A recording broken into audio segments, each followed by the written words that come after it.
trying to unmute myself, and I think Casey's trying to too. So we're doing the same thing. Hello, everyone. I'm Ann with Andale Homestead. Hey everyone, it is Casey over at Ormsby Farm, the Halfway Homestead. Hey, everybody, it's Monica at Bland's Promised Land Ranch.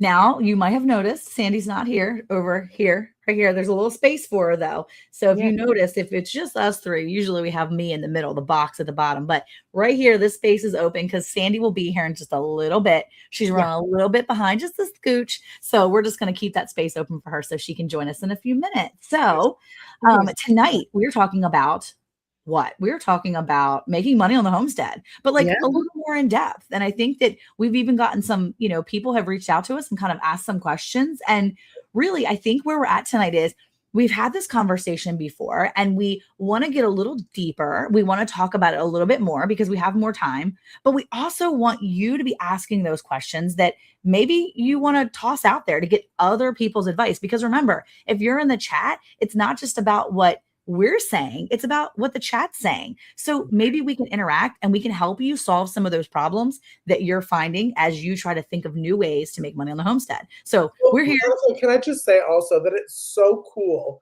that y'all are reaching out to us and saying, hey, I love the show. Love watching it. Do y'all mind going a little in depth with this topic? Because I'm really, really interested. Right. That's what we want. We want you to hear what the week before, what our topic is, and say, you know what? I am really excited about that. I'm going to start writing my questions. But hey, Ann, hey, Monica. Yeah. Hey, Casey. Hey, Sandy. Would y'all just dig a little bit deeper than y'all normally would? Yeah. So we love that. But we do. I've had a couple of people that have emailed me some controversial subjects, and I like the controversy. I'm scared to even invite the idea to Casey because he's all for it. I love it. Well, just to let everybody know, this is our 4th week of the boot camp. Yes. We're having so much fun with y'all doing this in-depth boot camp. Yeah, before we get into the topic, Ann, will you say hello to all the wonderful people that we have in the chat? Do that? Absolutely. I would love to do that. And Phil Beck from Virginia. Hey, darling. She was in earlier today. Penny Ortiz. She says, hey, Monica, and then hey, Ann, and hey, Sandy, and hey, Casey. She says it to everyone, which is fabulous. Thank you. Excuse me for popping in all of our chats. Well, I do, Prayer Mountain Rita. I'm glad you're here. We've been praying for Rita. She's had some issues, and Auntie Jan as well. Jersey Dolphins, my buddy. You go hang on Casey's channel for tonight. I love that. Thank you, Jersey. Thank you. Dude, where's my car? It all adds up. Peace. That's Lori. Hey. First of all, me and Monica did you no justice last week. When it was just me and Monica. I mean, you're getting theatrics, y'all, tonight. You're getting Ann. First of all, you're getting Ann. Ann Dale. Ann Dale. Say hello to you. And you're getting a theatrical show. Oh my gosh. Y'all are so lucky. I don't know what to say. Y'all did a great job. I watched the rerun. You did a fabulous job. Rebecca, touched by yarn. I heard her say that she and her brother earlier in the chat, they had a very blessed day. And she is recently baptized too, which is just amazing. And the angels are singing. I'm so glad. Yeah, it's Ann Unfiltered. That's right. Troy Sutton, I do. I'm so glad you're in here. Troy and Thunderstick Homestead and I want to eventually get together for some sort of meetup in North Carolina. Cynthia Delot, all the way from the Netherlands. We love you, Sugar. Thank you for being here. Bless her heart. She's up all kinds of times a day. So it's wonderful. R&W Farmstead. Hey, Tony Walsh. I'm glad you're in here. And there's our Ginger. Ginger, not for nothing Homestead. Ginger, look, I've got your shirt on. It's talking about digging in the word. And it's Ginger and Christine. Oh, I on love that.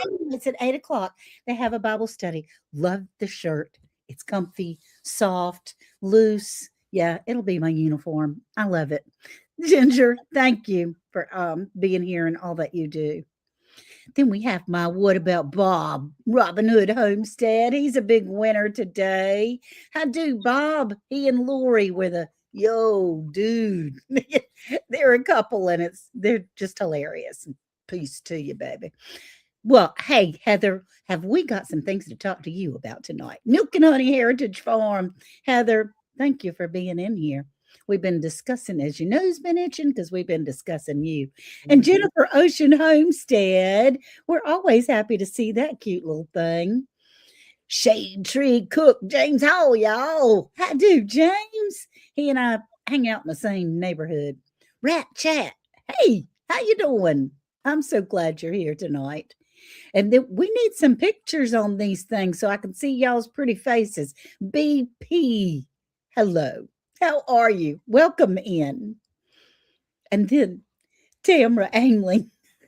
Aren't you the cutest cutie patootie? She won the $10 last week, but I wasn't here last week. So I didn't know that she had won the $10 giveaway. But she got it today, just in time, right before showtime. Glad to see you. Mimi's Dishes. Oh, I love that name. That's so cool. I mean, Is Mimi the name, or is Mimi because you're a Mimi, a grandma? well, I would think it would be, because I'm a grandmother. My brain immediately went to Mimi, right?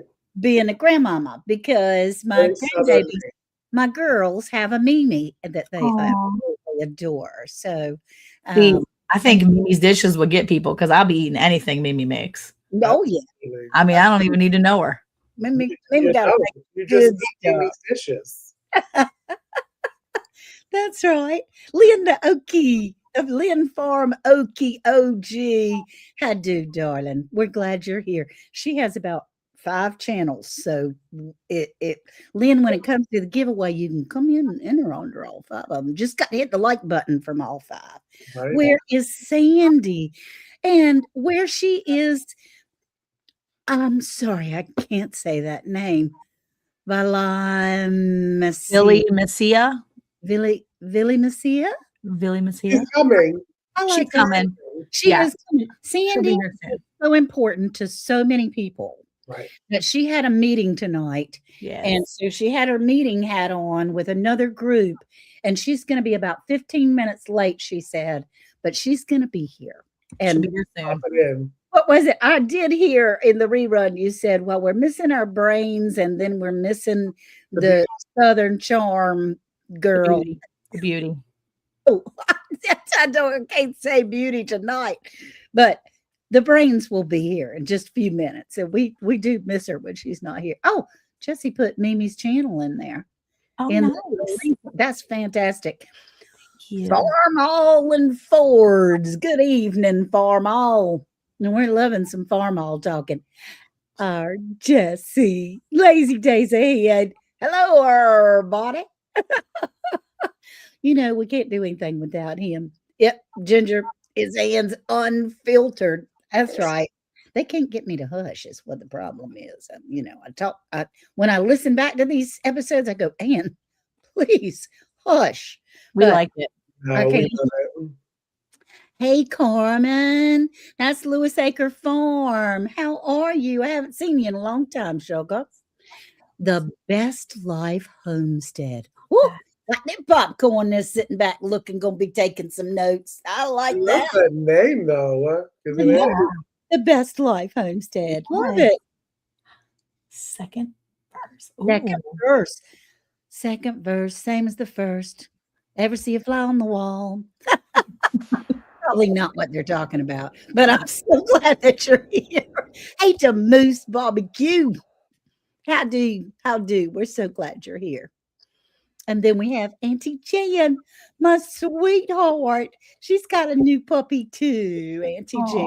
Hers is a big doggy and is pulling her all over the place. Roxy is just having her way with Auntie Jan.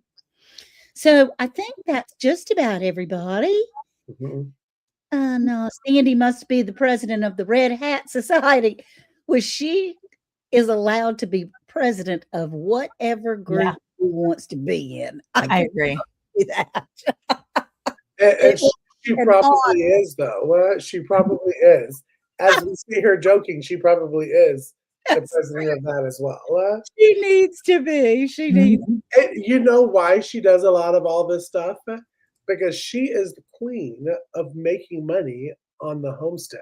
She is. And making side money. And this was when we, every beginning of a season, the four of us sit down and we kind of ponder ideas on what we want to talk about. And this Yeah. has always been Sandy's kind of like heart and purpose of Mhm. talking about making money on the homestead. And we thought it's a great topic, but how do we dig even deeper into that topic? So, what we're really going to talk about tonight is making money kind of in like a farm stand. And you see them popping up all the time on Instagram. You see them popping up on the side of the road as starting farm stands. And we want to kind of talk about our 5 um, pointers, I guess you will, on really how to start that. Now, listen, I don't have a farm stand. 3 of us don't have a farm stand, but we have worked many vendor events, Yes. sold at farmers markets, and we know what people like to see, what they like to grab for. Yeah. So we hope that these topics um, That's right. do somehow. So, Anne, you've been very vocal ever since you started your farmers market Mhm. about selling your herbs and remedies. And Mhm. when you jumped into it, what was the first thing that you thought, okay, now I know what I look for at a farm stand. I want to make sure I bring that to mind. What's the first one that you're like, I got to make sure that I do this with my product? It's presentation. Mhm. Honestly, it's presentation. As far as presenting things specifically at the farmer's market, I worked very hard to find containers, and Jesse helped me work very hard to find labels and to be able to have height differences and signs and make the prices clear and all of those kinds of things. I wanted, I mean, mostly at our farmers market, it's farming things, it's produce, and it is some crafts, elderberry syrup, all kinds of things like that. But I try to be pretty. I mean, don't you think, Monica, when you drive by a farm stand, Yeah. and what do you think when you look at it? Yeah, I mean, I think it needs to have a good presentation. I think so the whole episode tonight isn't going to just be about farm stands. I think just make sure everybody in the chat knows. We're going to talk about farm stands, we're about different vendor events. We're going to talk about different ways for you to make money on the homestead. There she is, Miss Sandy's here. But You've been missed, honey. you're here. So we just started off talking, Sandy, about farm stands a little bit. Just like, that was the way we're starting to talk about making money on the homestead, starting off with just farm stands because we had gotten some questions on that. And I think appearance is very important. I think if you're looking at the 5 things just right out there for like farm stands, right? We talked about appearance.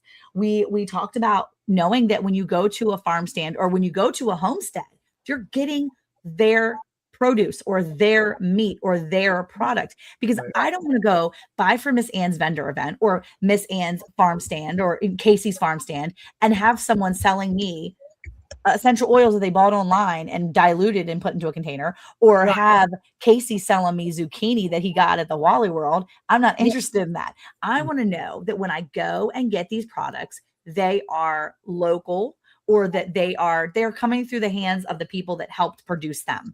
And I think that that's super important when you're doing a farm stand or when you're doing vendor events or when you're selling anything from your homestead, making sure you do that. Now, I have a few other things that I want to say too, but I think that really in reality too, whenever you're trying to do any selling at a farm stand or whatever too, you need to do that. You need to make sure it looks nice. You need to make sure it's actually your product. And I think we even talked about, we want it to be easy to get to. We want it to be convenient, right, Casey? We don't want to have to be driving down the farm stand looking for this farm stand that's way off the beaten path. Because I'm gonna tell you right now, I listen to those podcasts. I am not gonna get stole because I'm driving down some dark road. I'm trying to tell you. I am not going to buy no sourdough bread. Exactly, down the long and windy road. We're not going to do what Ann was listening to before we went live. Huh? No, I'm going to drop my location. If I want that bread bad enough, I'll drop my pin to somebody. But you better believe it's got to be easy access. You want your farm stand to be easy access, and you want it to be easy to get in and get out, which also includes payment. You need the payment to be easy. Casey, we talked about that too a little bit, right? We were talking about how easy it is because you need to be able to know that you're going to put your money in there and the people are going to get it. I know there's a lot of farm stands kind of add up to the customer trusting you as someone they buy from you. And that's the biggest thing, because if you don't gain that trust from someone that's buying your product, they're not going to come back. Because let me just say, farm stands are a dime a dozen. It's not something that is new and not everybody has them.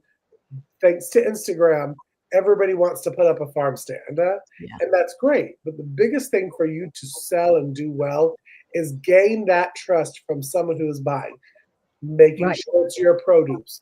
Don't be shady. Don't buy it secondhand and try to sell it. Listen, if you're not growing produce you can't sell, don't sell produce. Right. Yeah. I'm just saying, maybe do something else. Make a loaf of bread. Okay. Also, if it's not your bread, if it's not don't sell it. I mean, go and support these local people who it is their produce, it is their homemade stuff, it is their homemade tinctures. But that was the big thing for me to say, is that gaining that trust. Hi, Carmen. I just saw Carmen pop inside. Yes.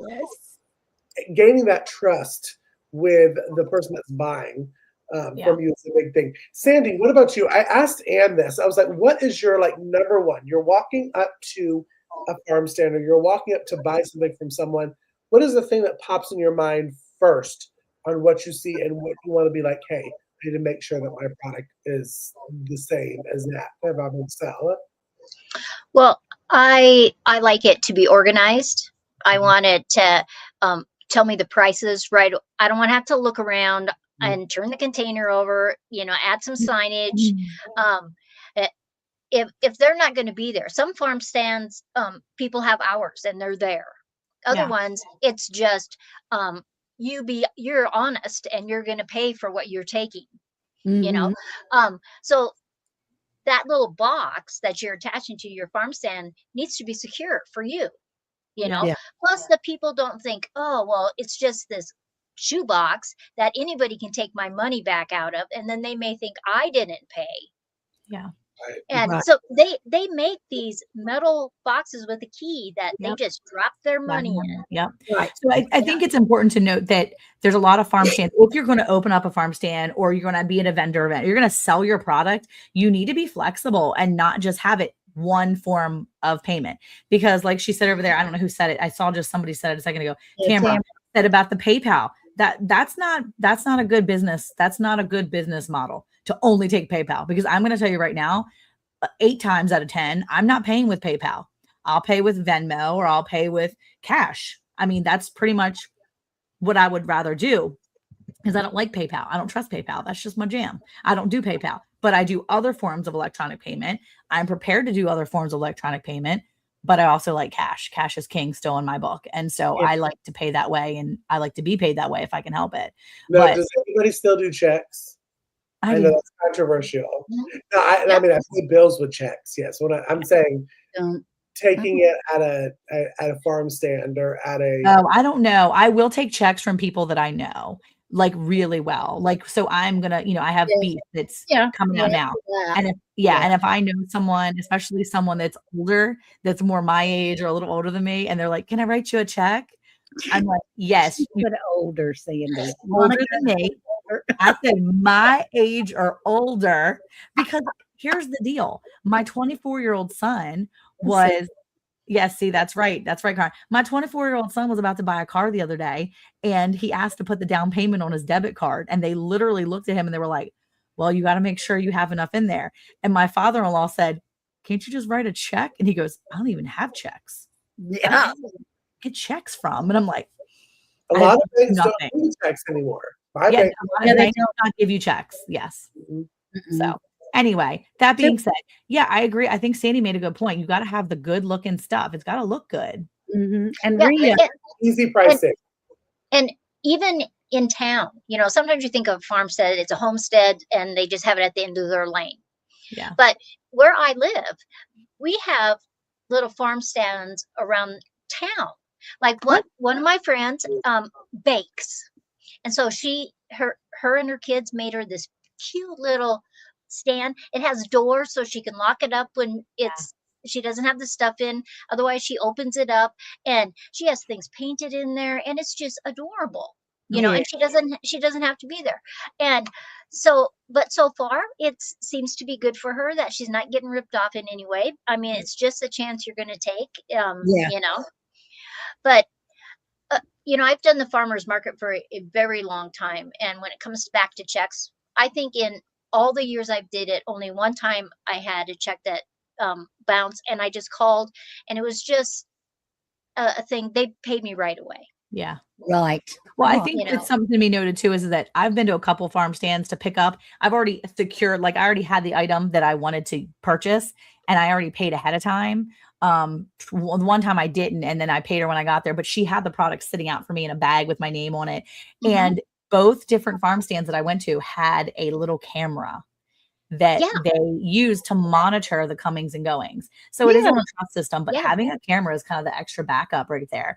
But you've got to really know where you're putting it and how important placement is for people as well, because that is kind of creepy if you have to go down some long driveway to someone's house. I mean, and you want to know too with the camera whether you need to restock something. All been taken out or what's going on. And Rita says that she sees several farm stands around her. The ones that attract her attention are the ones that are painted in bright colors, neat and organized with fresh produce and stocked up and prices clearly posted. That's exactly what we talked about. Unfortunately, you just don't know what's going to sell until it starts to sell. That's the thing. Sorry, Sandy, go ahead. Yeah. Well, I'm just thinking that if you're going to start a farm stand, you know, say you have your homestead, you want to have it right by the road, because right by the road, you're going to get more traffic than having to go up that lane. Yeah. But do you know your state regulations and your county regulations? Because do you have to have, if you're going to sell seedlings, do you have to have a nursery license? If you're going to have food, does your state or your county make you list all the ingredients in order? You know, there's just things you have to know, because you don't want to be having this whole thing and you're getting all these customers and all of a sudden they're shutting you down because you haven't done what you're supposed to do. Right. And where would they go to find out those things? Like we have a friend here that's in the chat that she lives in the state of Oregon, let's say. And how would she find out? Wouldn't it be county or would it be state? Well, the easiest way to first start is just to go to your state. Like if I go to my Department of Ag in Wyoming, it has the food licenses, it has the nursery license, you know, all these different, if I'm going to use a scale and I say on there that that's 2 pounds, you have to have a certified scale. And so that's a license. You can't sell a bag that you say is 3 pounds if you didn't do it on a scale that's okayed by your state. Yeah. Right.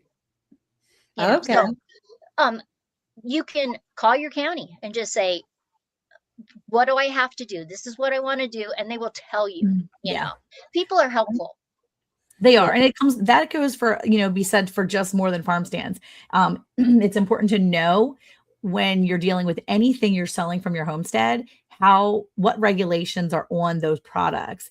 If I want to sell rabbits, I can sell a certain amount of rabbits that are processed at home before I hit that number where I have to start being regulated. I've got to know that. I've got to know whether or not my beef needs to go to a USDA or a Texas state inspected facility before I can sell it. How much do you need to sell before how much do you need to do? You need to make sure you're keeping track of all the stuff too, expenses and how much you're making for taxes too, cottage laws, usually state. Yeah. Things like that. You just pay attention to those background details that you may not think of at first because you're thinking, oh, I'm just going to sell this and this and this. And then all of a sudden it becomes really great and possibly very profitable. And then now you're struggling to catch up. Well, because it's always less expensive to do it right the first time. Exactly. Than to have to backpedal and fix a mistake that was made at the beginning. Because let me tell you, I had to learn that the hard way. Because there are petty people out there that may not like you for something. And because you didn't follow a rule, it's very easy for them to turn you in and you get shut down pretty quickly, pretty immediately. Yeah. Right. And the good thing is if you know these things, if you call the county and you know, okay, my cottage license says I have to have the cottage license that says I can sell jam or salsa, whatever it is. And they come and they're like, well, I'm going to turn you in on the right license. You're like, oh no, I have the knowledge. I have the right license. Yeah. Okay. Paper's right over here. My egg license is right over here. Yeah. So, knowledge. Somebody was asking too, is our permits a pain to get? I don't necessarily know that they're a pain to get. I feel like they're easy to get. You just have to go do it. Yeah. Yeah. And a lot of things are online now. And so you can just fill everything in online.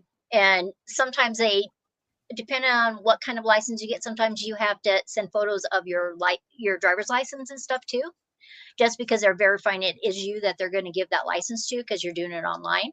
So you just need to look at the state that you're at. Wyoming has a great cottage law. And so we can do a lot of things that other states can't do. Like at a farmer's market, I can sell my vanilla. At other states, you cannot sell your vanilla because of the alcohol. Yeah. And so it just depends on your state, but don't get in trouble because you didn't do it. Right. I can't sell anything consumable, anything that's not topical. But here we go. Carmen asked about, do you frame a copy of the cottage license on the stand? If I were you, I would, just to avoid any bitter Bettys out there that want to try to like throw things down and say, oh, this is not legal. If you know the cottage law and you have it right in front of them, then old Betty's going to just see it and go, oh, looks like everything's good here. Their cottage license. I do. You need a copy of your sales tax license if that's one of the regulations. You need I always have a copy of my nursery license. So like when I was selling onions and strawberries, I had it posted right there. And people even ask me, oh, do you have to have a nursery license to sell plants? And I said, yes, you do in Wyoming. Right. And that's good to know. That is, it's wonderful to know because, for a long time, I just treated it like a yard sale. He didn't have to do anything. And then you figure, oh, wait, there might be some regulations I might need to follow. So, Okay. So can I show you a easy thing that you could do at a farm stand?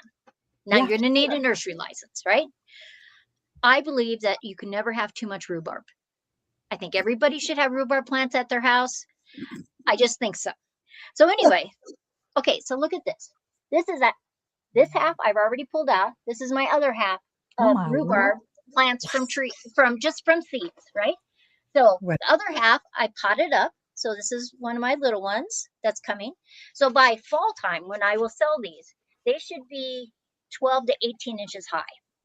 In this flat, I have 123 of these little pots from just half of it. Now, calculate this in your brain. If I sold them even just for only $5 a piece. Right. Just think of it. And if you go to the nursery and you want to buy a rhubarb plant that's 12 to 18 inches high, you're paying $29. Oh. This year at the nurseries, they're $29. What? Yeah. Woo. And so I am going to sell these for $5 or $8, depending on what size they are when I get back. But think of how easy of an income that is for you. So if you can do the same thing earlier and you have your tomatoes and your peppers and whatever you're going to sell. Yeah. And you start with a tray and then you pot them up when they start to get their true leaves. I literally got 1,500 of these pots for $60-some. And then you got your soil. That's awesome. That's awesome. So if we can open up our ideas of what we can do, and that's just one thing, just one thing. Well, I think also, Sandy, that's a great point, because when you plant all of your plants, let's say you're just planting for you for the season, and you accidentally pull an Andale and plant all of the tomato seeds in the bag. And you're like, okay, all I need are 6 of them, but I have 60 other ones. Yeah. Right. Best way to make that money back. Now, in Georgia, we do not have to have a nursery license to sell plant starts. So this is coming from a state. I don't think you have to in Edenton. I have never looked into that. I need to look into that. Roll them out at the farm stand, $3, because I mean you're going to the Home Depot and you're paying almost $5 for or more. Yeah. Well, here's these new organic.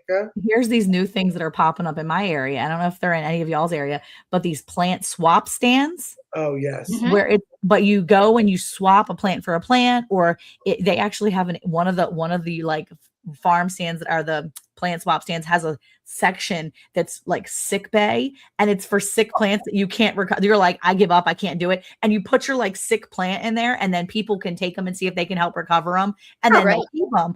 But it's like, that's amazing. Like, oh my gosh. And people are putting on this Facebook page what their wishes are. And they're putting, I'm wishing for aloe, I'm wishing for this. And people are literally like, I have that, I can put this out there. And they're just filling this farm, like this plant stand for free. And they're just swapping. And I'm like, this is amazing. So like, you can have a stand. Obviously, we're talking about making money, but I look at opportunities like swapping and bartering as ways to make money too, because maybe I can't grow a certain type of vegetable, but when I finally get that start, that's a swap because I was really good at something else, and I put that down in my bed and I start growing it, now I've got it going. And now I can make some money off of it later. Just like Carmen, right? If I reached out to Carmen and was like, girl, I'm struggling. I want to grow loofah. Never grown loofah. She has warned me about loofah. Well, I'm sure if I was like, can I try loofah? She'd probably be like, girl, I've got 800 of them. Come dig one of these things up. I would dig one up, go put it in my garden. And now I could give her something and swap. We'll swap. Yeah, right. And now I've got a loofah plant that I've never been able to successfully seed. I've got it going. And now when it's grown up, and she's like, I told you so, I could be selling these loofahs. You know what I mean? Like, there are ways to make money. If, like Sandy said, if you think outside the box. I think it's also really important, which I have a hard time with sometimes, is remembering the value of the things we have and putting accurate values on them. Because see, she said 12 loofah plants in the ground she didn't plant. I still cannot do it, Carmen. So we need to get together. But Miss Ann is really terrible at finding the value in what she has. No offense, Miss Ann. But she'd be like, hey, Monica, I got this. I was going to ask for like $40. I'm like, Ann, it's like $100. Okay. Don't be putting nothing on Marketplace for $40. So here's the thing. I struggle with that too. Finding the value in the things that we put our time and energy into. And you have good products. Make sure you do some comparison to others. It's good comparison, because I'm going to talk later about comparison is not always a good thing, but you can compare. It's just like comps on houses, right? You don't want to put your house up on the market for $500,000 when everything in the area is going for $2 million. It's done.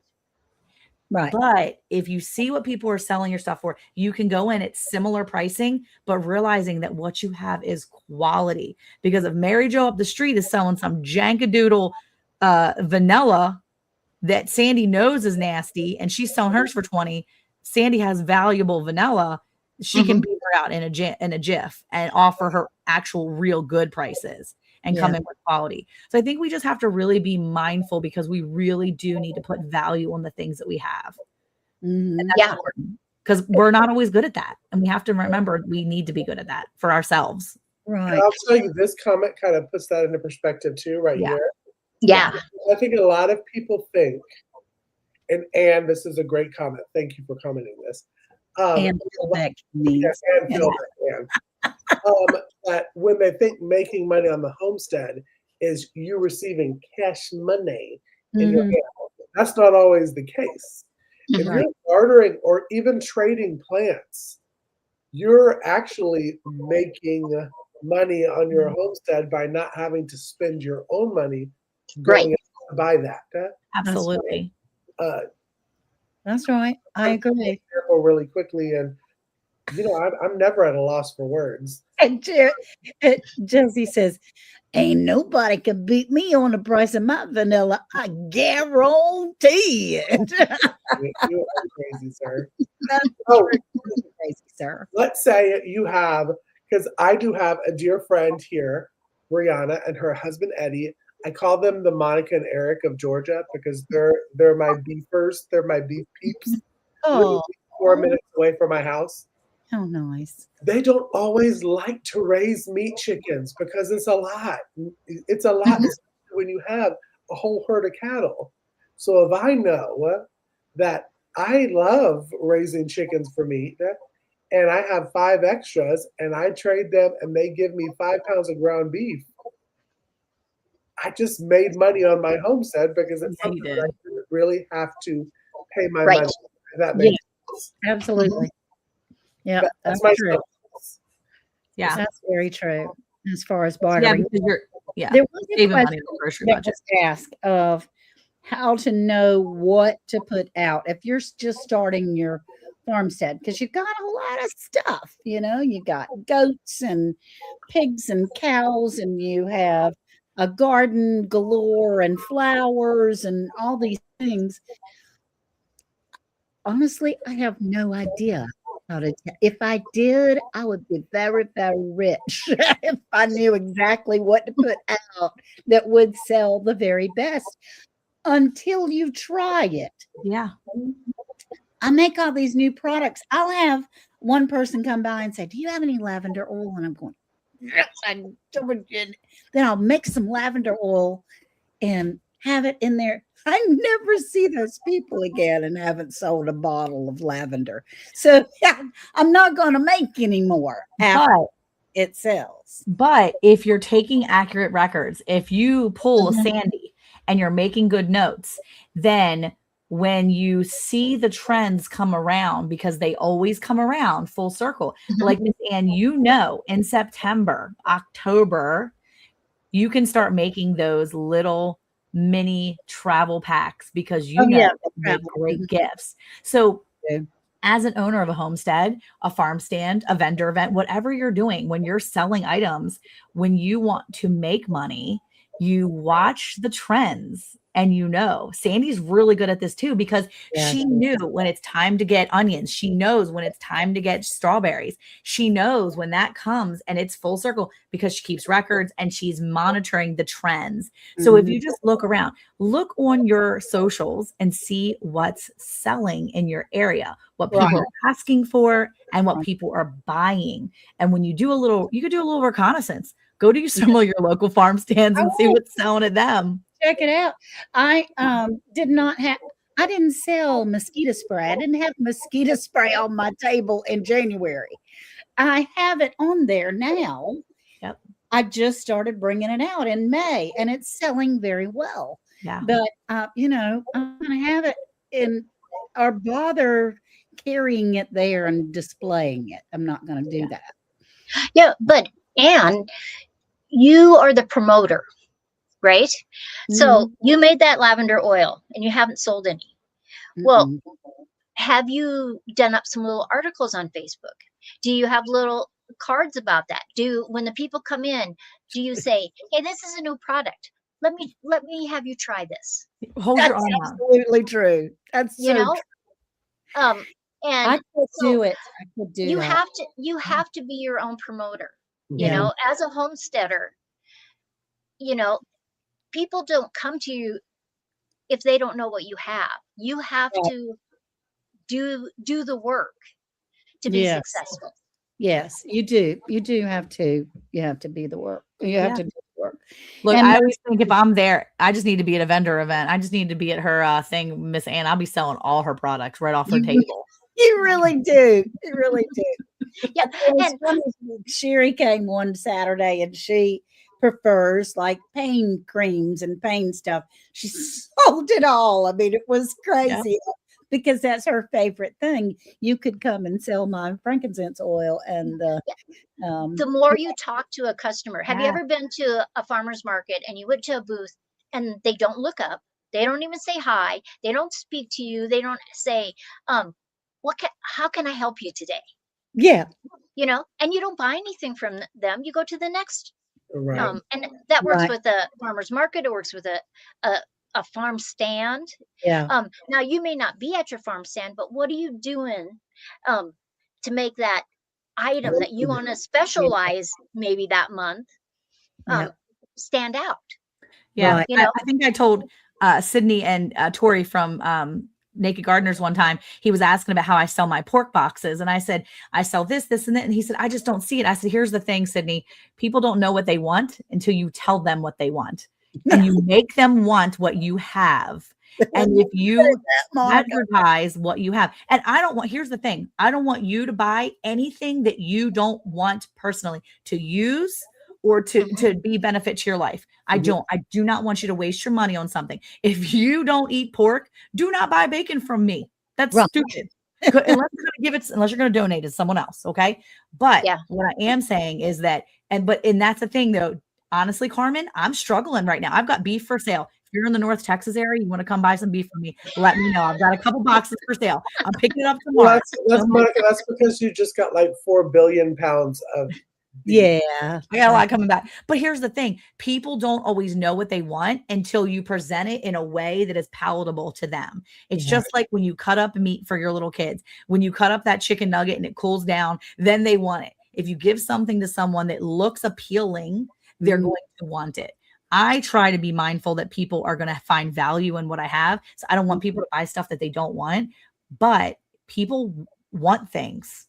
Well, there's another mistake that I made, and Sandy, you can maybe help me, or Casey or Monica too.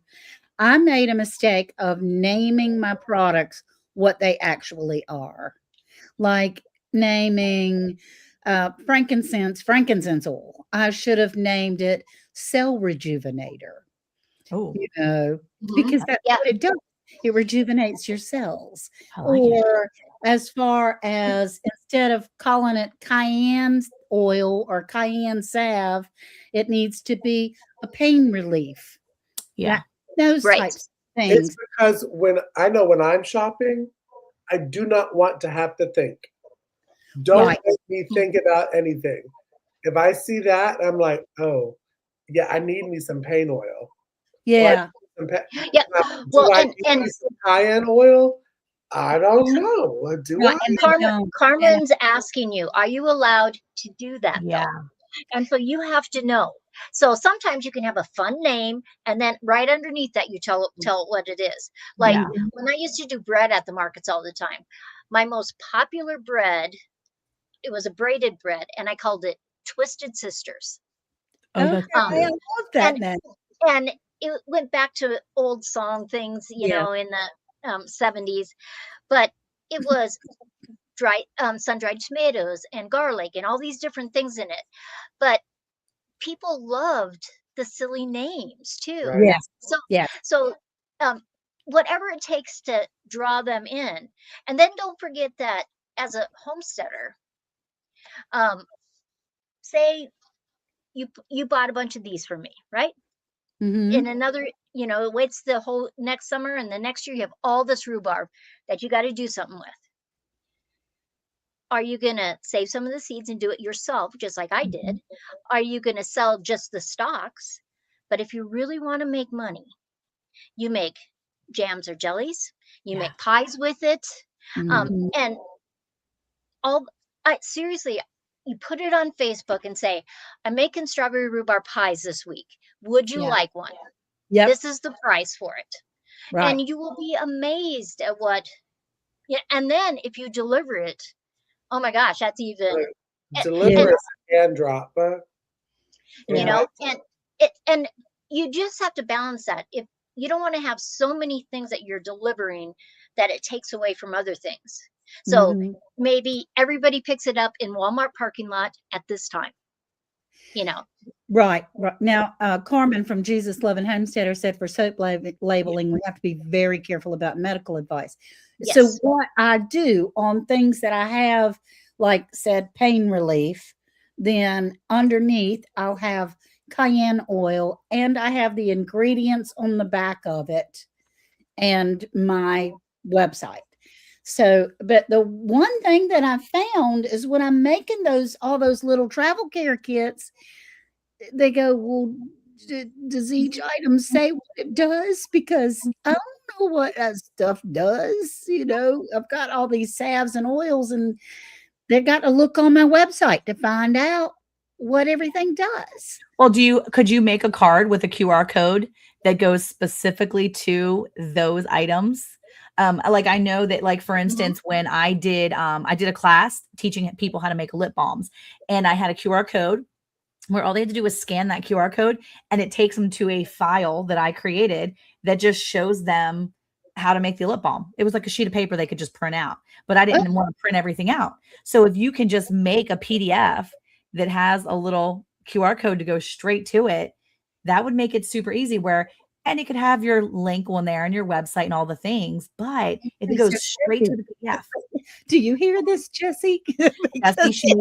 I can create, if you get me the link, get me the PDF, get me that, and I will create you the QR code. Do we have to say Jessie? Jessie, get to work. But it is super easy to do, really. If you just have a written up sheet that I can link it, all you have to do is set the PR. I do say that I do find that QR codes are very helpful when you're at an event, when you're teaching, or when you're anywhere, even at farm stands. I love having a QR code to scan for the payment.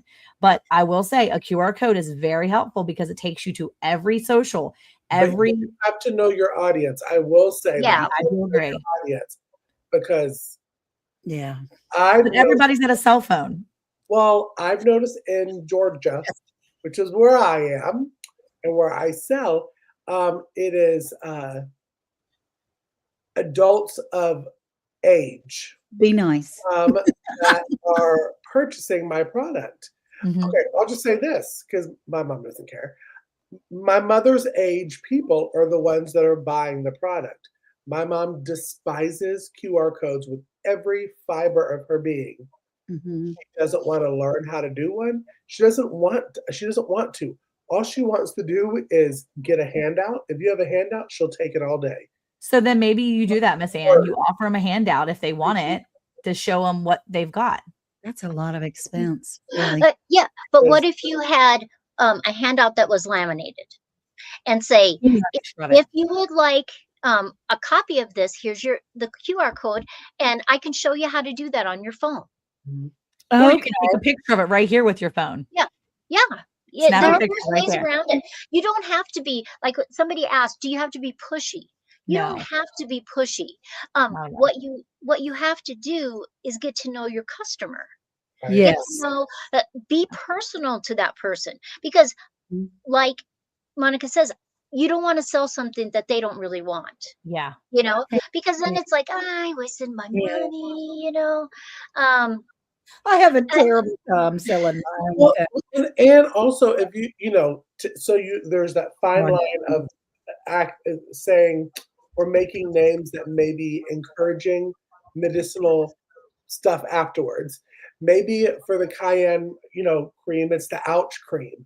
Anybody that hears ouch cream, that is for something in pain. Yeah. Or a lavender something. Sleepy time. When you hear like sleepy time tea, you know that that's a tea that you get some sleep, but it's not encouraging that it's medicinal or it's going to do anything, because you do have to be very careful with what you say. People nowadays are very happy. They're very lost happy, and you just need to be careful on what you say. But I want to make a suggestion, because we got a spin for next week, y'all. We got some Sandi suggestions. We got Ann's angle. We have a little bit of Cayce and cooking. But I would suggest, to kind of wrap up our little conversation, people asked about the farm stand. And if I could give any advice to someone wanting to start a farm stand, is don't overdo it. Find 2 products that you do well and start with that. If it does well, add on a 3rd. Don't be like some people. I'm really not going to name any names. And start with 12 products that you then have an absorbent amount of stock that you have to load up, take back to your house, keep cool, then load it back out. Try 2 things that you're really good at or you Mhm. think your farm does well, homestead does well, and try those. And we're really excited for all of y'all that came in and that are starting a farm stand. And we want to hear from you. If you've started it or if you're going to start it, let us know next week. How's it going? What did you just, what advice did you take away from this Yeah. conversation That's and use? But I think before we get into anything else, can we have a little moment with Anne? I think we just need a little Angle. Okay. Hi. Casey was switching us around earlier and I went boom. And they said, you waited a long time to be able to do that, didn't you? I was like,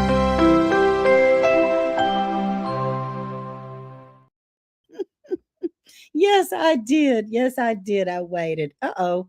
My picture went away of what I would like to read you today. And it's crazy how the Lord works because there's so many of us that get in these situations and then you read something and you're getting ready to present it. And it is absolutely speaking to me. It's absolutely speaking to you. I hope that somehow you get something out of this. But it's called Be the Reason. Be the reason someone believes again in gentle hearts, in good energy, in quiet kindness. Be the reason hope feels possible and life feels worth embracing once more. Be the reason that someone chooses softer thoughts, dares to keep dreaming, and remembers that not everything beautiful is lost. Be the reason and light the way. So that's Anne's angle. You can be the way. You can be the flower in a bucket of thorns. You can do that, but we have to choose our attitude and choose the way of doing it. So there's Anne's angles. We're heading back into Hay Bale Friends. Love you guys. So sweet. It's always every time we hear Anne's angles, everybody's like, you're a little bit calm. And guess what, y'all? Now that y'all are all calm, it's time for Cooking with Cayce. So you can be, hyped up all over again. It's hills and valleys. You'll be great. Well, yeah. Well, let me tell you, tonight, what Cooking with Cayce is going to be is more of a soapbox kind of moment off of what we're talking about. So I'm just going to say that before we even get started.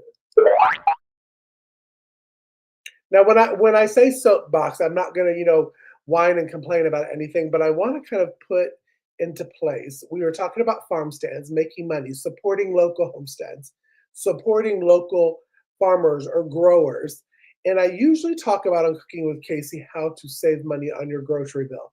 And I'm going to talk about why, in my mind, I know that I'm saving money by buying locally. Because listen, could I go to the Wally World, as Monica said, and buy tomatoes for cheaper than what I could for going to a farm stand?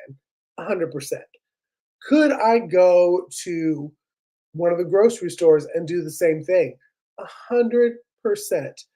How, Cayce, how are you making money and saving money by doing that? Because you know where that food came from. You are saving money on medical bills, therapist trips, because you don't know what they're spraying on the food that goes into the grocery store. And this is where my soapbox comes into play. You don't know what is on that crops that you are putting into your body.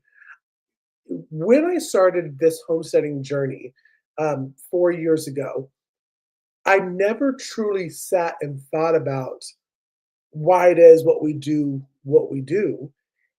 and how can you, in your good conscience, spend your hard money on produce that probably was not treated well, that was sprayed, that was rushed to harvest on time.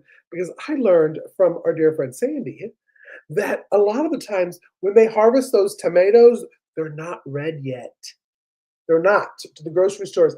It's sprayed with something so it's red as it's traveling to your grocery store. Why would I, if I'm respecting myself and my body, put that inside my body? I'm eating it. It's not like I am buying something that's just going to sit on a counter for looks. It is something that you are physically eating and putting in your body. Why would I not respect myself enough to know where the food came from? So that is how I'm saving money. I trust, remember we talked about the trust with your customers. I trust the farmstead that I'm buying these products from to know that it was raised, it's not sprayed, it's organic. If you're into the organic thing, if you're not, there are a lot of homesteads that don't do it quote unquote organically. But I know where the food's coming from. I know where my meat's coming from. I know where my beef's coming from. So that I'm not spending money having to do doctor visits because I'm having gastrointestinal issues, because I'm having heart issues. So that's why I'm saving money. So that is my cooking with Cayce tonight. My little soapbox of a, if you will. I mean it like for reals. Like for real on the for real. If you respect your body and respect yourself, why would you put something in there that you don't fully trust and you don't know where that food came from? It's just Yeah. You too, police. I do, darling. That was wonderful, Cayce. Good job. And so we have a Sandy suggestion, I do believe. We do. So we're talking about the roller coaster, and Cayce, Sandy. Wait, are we going back up with me later? Is that what happened? Well, no, then we go. Well, no, we're doing the giveaway and the spin and all that. Oh, okay, good. I'll take that. And then Monica, nice recovery, Cayce. I thank you. I worked on that one.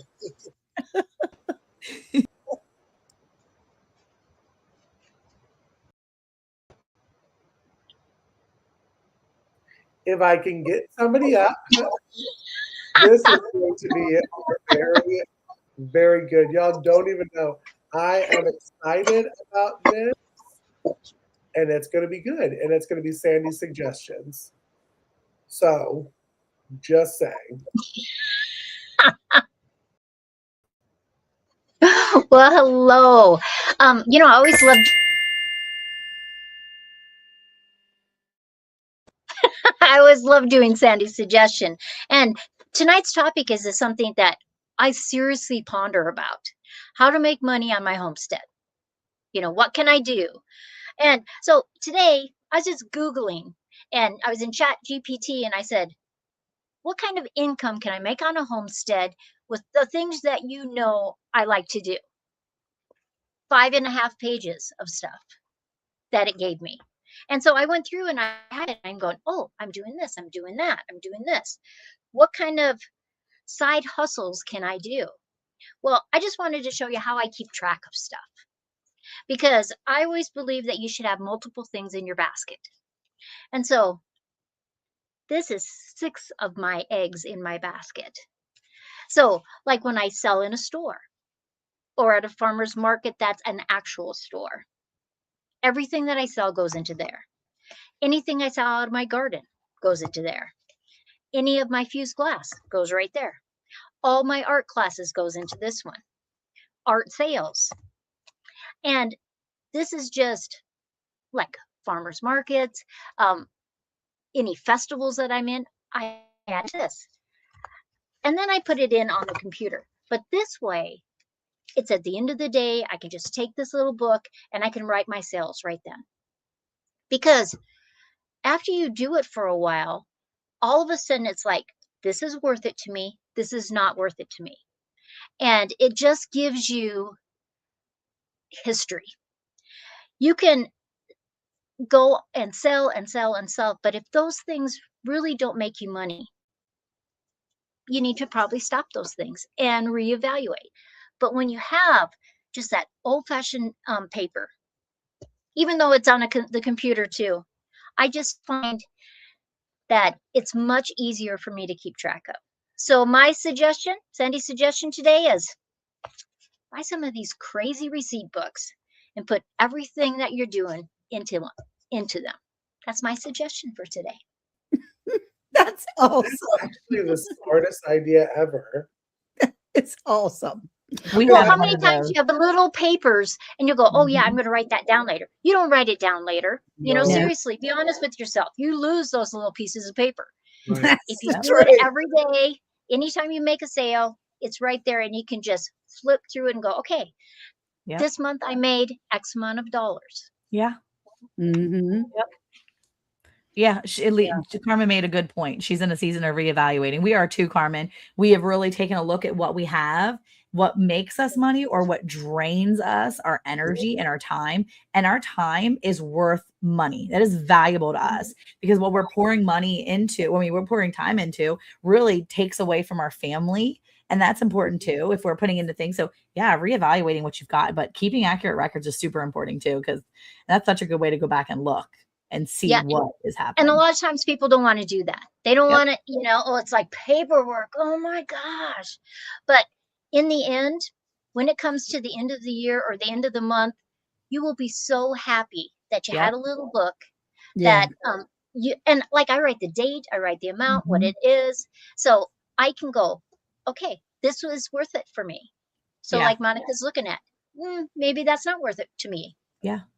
Right. There Well, you go. and what's funny is on this side, the right side of the screen, are the note takers and the list makers. Me and Sandy have always been the list makers of the crew. And then you have Monica and Ann that do say that they give it a good old hee-ho. I do. Puts her book down. And then the book. It gets filed away somewhere. It does. Somewhere where we don't know exactly where it is all the time. It's put in a very special place. See, here's the problem. I put things away, but then someone comes and cleans up and then it's gone. Right. And I knew where I put it before they cleaned it up. I can't blame that on my house. It's just me. I can blame my poor brain, but that's about it. So this has been a lot of fun talking about making money on the homestead. We could do this like a lot. Hours. Yeah. Hours. Oh Well, I think, Carmen made a good point. Her YouTube reels have helped me I put date stamps on so many things. Me too, Carmen. Thankfully, I keep notes in my phone, my calendar. So on my calendar app, I can keep track. And when we were doing cattle this weekend, I put a search in my calendar, a name of our cow. And every baby that she's ever had comes up in that phone. So I can just type in Charlotte and I saw, Charlotte had a baby July 20 something, 2025. Yeah. I knew how old her baby was. And then I went back and wrote that baby's name in later. So I knew that he had a name or she had a name. And so I was able to go from there. But if I didn't do that or look back at the videos that Eric made, we'd be just, yeah. Yeah, and I will call out to Siri on my phone. I'll be like, but Siri's gotten so aggravated with me lately about having to make so many darn notes for. Like I asked today, I said, "Hey Siri," and it said, "Huh." Can you believe it said "huh" to me? I don't like Siri. But I don't like Siri. You hear that? I don't like you. Oh gosh. Okay, so this is the wheel that we're spinning for next week's subject. Hey, Paul Cayce Farms. And so what are we doing? All right. Who's going to count it down? That's the important question. You are, Casey. You do it. 3, 2, 1. Woo! And it's not. Yay! Ooh, fun. Emotions. All right. I'm kind of really excited about this. Me Not because too. I have much knowledge, but I know that these three ladies here have a plethora of knowledge on this. And now I've dabbled in a little soap making. But I'm excited. I'm excited about this one. This is like this could be a whole multi-episode. Like it could too. There's so many things on that. Like we might have to decide, like behind the scenes, is it going to be soaps or is it going to be lotions and butters? Because Yeah. I'm just saying that's a lot. It is a lot. We might have to decide and tell y'all. Comment in the comment section, y'all. What would y'all rather see? Yeah, out of like soaps and butters and lotions, what do you want to see? Because we need to decide, because that's too much for one. Yeah. And oils and masks and just, oh my gosh. yeah, just so many things. That's right. I need to know how to make a face wash and an eye. If anybody knows how to make an eye, like a makeup removal. Oh, I have one for you. Oh my gosh. Well, I I have, do. okay, but I wear on Sundays, I wear a mascara that's waterproof because I always cry at church. Not always, but most of the time, because they baptize every weekend and I always get all emotional. But I need to find a good thing to take my mascara off. So we need to be talking about that. So me too. Well, And Or lotion, natural oils. Or maybe each of us have one thing. Like Monica has one. Anne has one. Casey has one. I have one.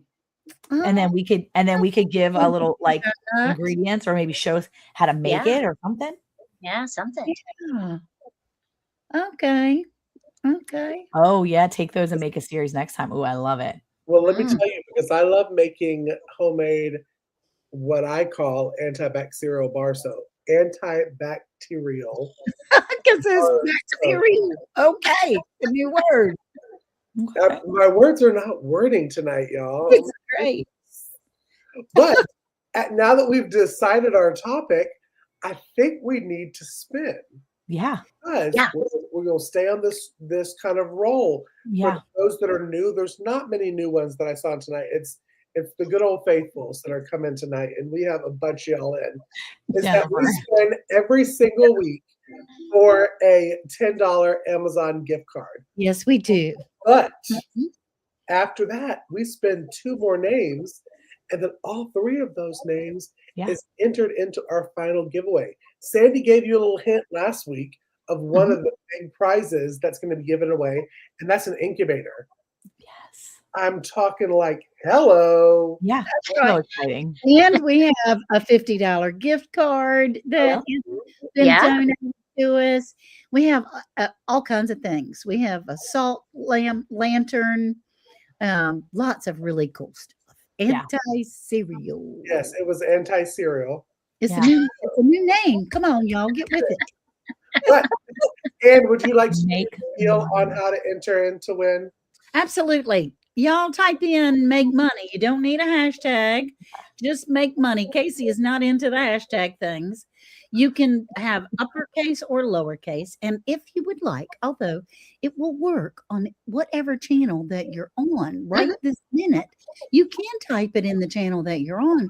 But we would really love for you to pop over to Hay Bale and Friends, round the hay bale, and enter there, because that helps us a lot. And make sure you click that bell and hit the subscribe, because it's free, y'all. It's free. And I'm really enjoying this boot camp thing. Are y'all? Yeah, absolutely. I know I am. I love a good boot camp.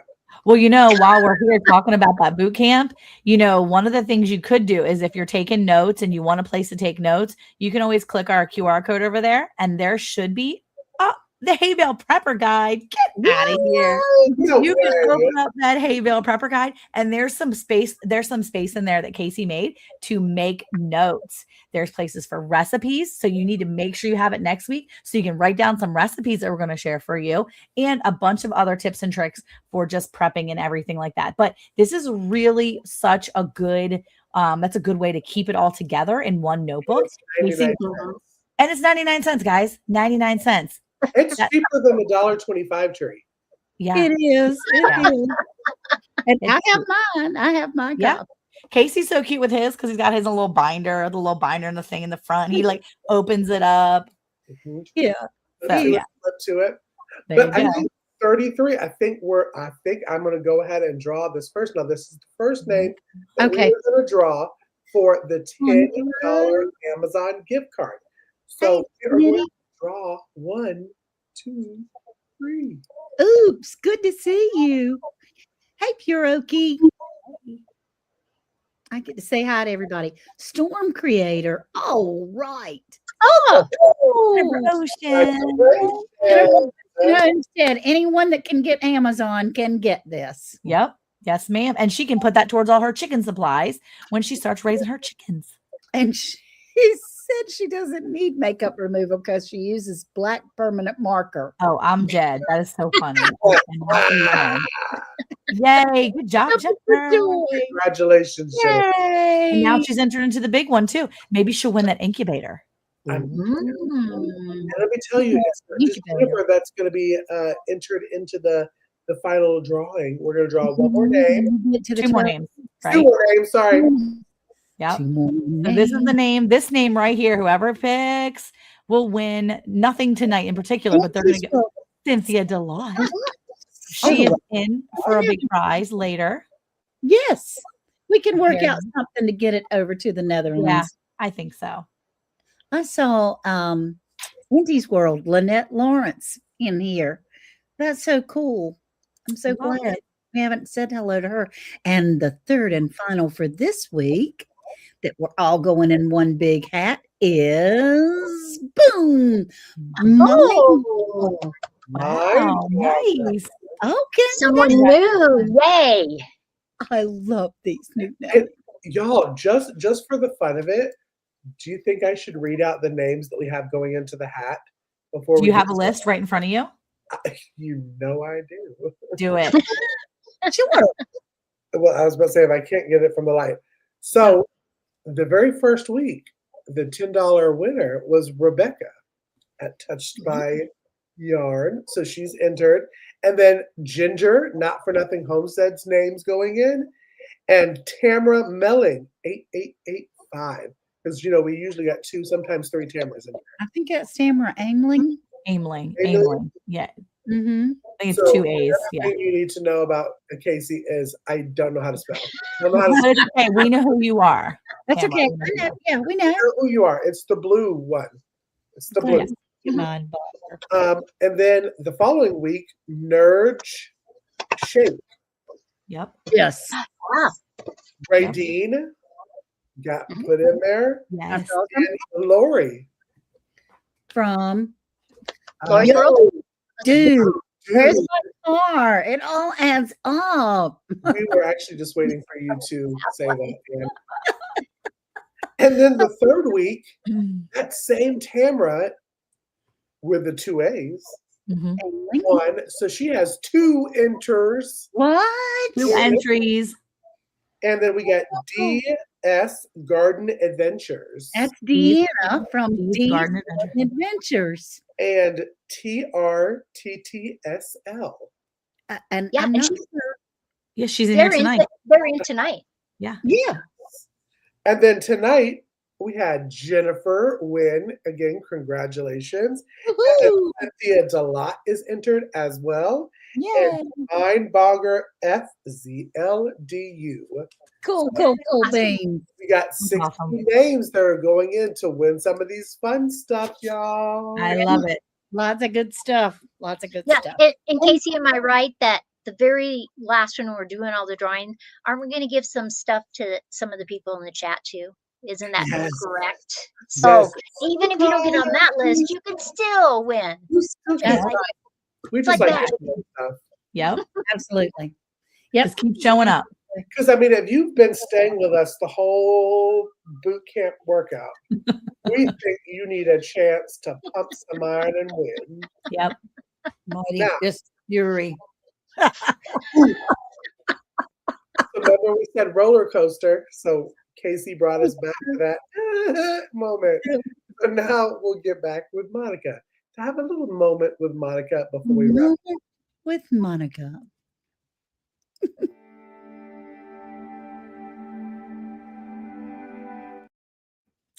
Okay. We have been talking about farm stands and making money and all these things. And tonight I want to come from Galatians chapter 6, verses 1, 2, and 3. And the Bible says, brothers and sisters, if a person is discovered in some sin, you who are spiritual, restore such a person in spirit of gentleness. Pay close attention to yourselves so that you are not tempted too. Carry one another's burdens. And in this way, you will fulfill the law of Christ. And verse 3 is where I really want to pay attention, because it says in verse 3, For if anyone thinks he is something when he is nothing, he deceives himself. And I feel like sometimes we really have to pay attention to doing what God says and carrying one another's burdens. We are in this together. We are a community. And in Christ, we're also supposed to encourage one another and carry those burdens, because it's important for us to encourage those people. But also we need to remember that there are times where we need to confess our sins and talk to other people and let those people help us, and not be so prideful to think we can do everything on our own, because we cannot. It says, if anyone thinks he is something when he is nothing, he deceives himself. Don't deceive yourself. You can't do it all by yourself. You need to lean in and press onto people around you. Press onto those who know, press into your community, and press into godly people, Christians out there that want to encourage you and want to lift you up, and they want to bear your burdens as well, because that's what Christ wants from us. So in that word and just all of that, just remember, you are so valued and we care about you. And we are here to share with you each week. And we want to share with you what we know, but we also want, you to know that we care about you, but we also, hopefully you care enough about us to share what you're knowing with us. Does that make sense? Anyway, I hope you guys have a wonderful, wonderful week. And I hope you remember to lean in on those who care about you. And don't be so prideful to share those burdens with those around you.